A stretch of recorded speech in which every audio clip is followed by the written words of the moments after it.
दोस्तों, स्वागत है आपका हमारे YouTube channel word update analysis में। आज हम आपके लिए लाए हैं भारत चीन की 1962 में हुई जंग से जुड़ा बहुत ही इंटरेस्टिंग वीडियो। तो आइए वीडियो शुरू करते हैं। भारत और चीन के बीच तनाव इन दिनों चरम पर है। लद्दाख और LAC के दोनों ओर दोनों देशों की सेना पड़ाव डाले हुए है। चीन हजारों सैनिकों के साथ अपने फाइटर जेट तक तैनात कर रहा है। यहाँ तक आशंका जताई जा रही है कि कभी भी हालात एक जंग की तरफ जा सकते हैं। इस तनाव के बीच दोनों ओर से विशेषज्ञ और मीडिया दोनों 1962 के युद्ध का जिक्र करते हैं।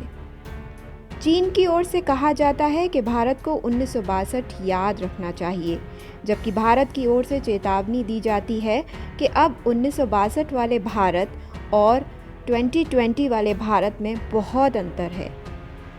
चीन हमारे देश को पहले जैसा न समझे। इन धमकियों चेतावनियों में 1962 का युद्ध ही छाया हुआ है। आइए जानते हैं कि क्यों हुआ 1962 का युद्ध और इसमें क्या हुआ था। सबसे पहले बात करते हैं युद्ध के कारणों की। भारत के साथ युद्ध के मूल में सबसे अहम वजह तो चीन की विस्तारवादी नीति ही थी, लेकिन इस सोच को भारत पर हमले में परिवर्तित किया तिब्बती धर्मगुरु दलाई लामा की शरण ने। ब्रिटिश शासन से भारत को 1947 में आज़ादी मिली थी।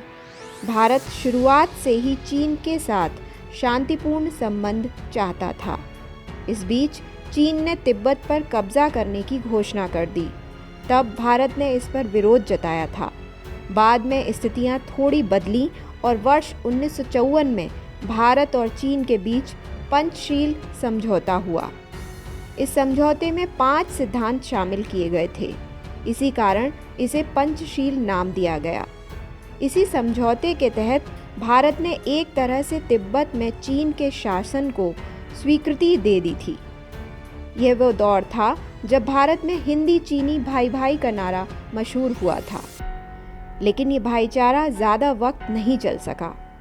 चीन के कब्जे के बाद तिब्बत से निकले धर्मगुरु दलाई लामा को 1959 में भारत ने शरण देने का फैसला लिया।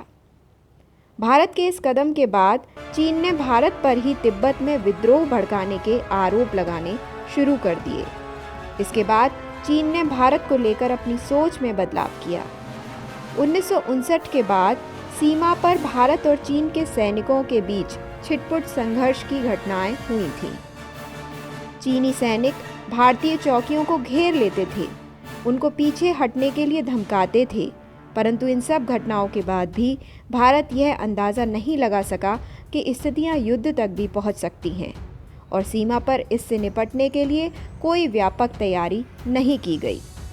इससे ही चीन के हौसले बढ़ते चले गए। 20 अक्टूबर 1962 को चीन ने युद्ध की घोषणा कर दी।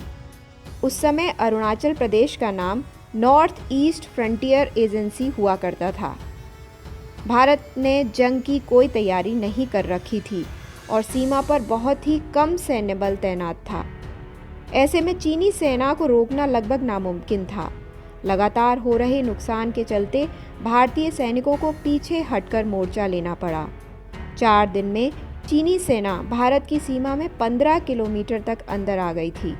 इसके बाद 24 अक्टूबर 1962 को चीन ने भारत सरकार के सामने संघर्ष विराम का प्रस्ताव रखा। प्रस्ताव में कहा गया था कि चीन अरुणाचल प्रदेश को छोड़कर पीछे हट जाएगा, परंतु अक्साई चीन पर वर्तमान स्थिति ही कायम रहेगी। अक्साई चीन पर चीन कब्जा किए हुए था, लेकिन भारत सरकार ने प्रस्ताव को खारिज कर दिया। अक्साई चीन के भी भारत का अभिन्न हिस्सा बताया और भारतीय सेना को चीनी सैनिकों को भारतीय जमीन से खदेड़ने के आदेश जारी कर दिए। इसके बाद भारतीय सेना ने चीन के दावे वाले वालोंग क्षेत्र पर हमला किया। यहाँ चीन को भारी नुकसान उठाना पड़ा था, परंतु अन्य क्षेत्रों में चीन कमज़ोर नहीं पड़ा। बाद में 21 नवंबर को चीन ने एक तरफा संघर्ष विराम की घोषणा कर दी। दिसंबर के पहले सप्ताह में चीन अरुणाचल प्रदेश से पीछे हटकर LAC के पार चला गया।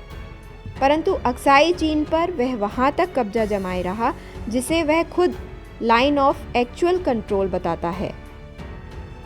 युद्ध के परिणाम की बात करें तो उस युद्ध में चीनी सेना ही अव्वल साबित हुई थी, परंतु इस युद्ध ने भारत की सैन्य तैयारियों को नई दिशा दी। अब वर्ष 2014 में भारत में हुए सत्ता परिवर्तन के बाद सेना को लगातार शक्तिशाली और साधन संपन्न बनाने का काम चल रहा है। ऐसे में युद्ध की स्थितियां बनना थोड़ा मुश्किल लगता है, लेकिन अगर युद्ध हुआ तो परिणाम 1962 से काफ़ी अलग होंगे।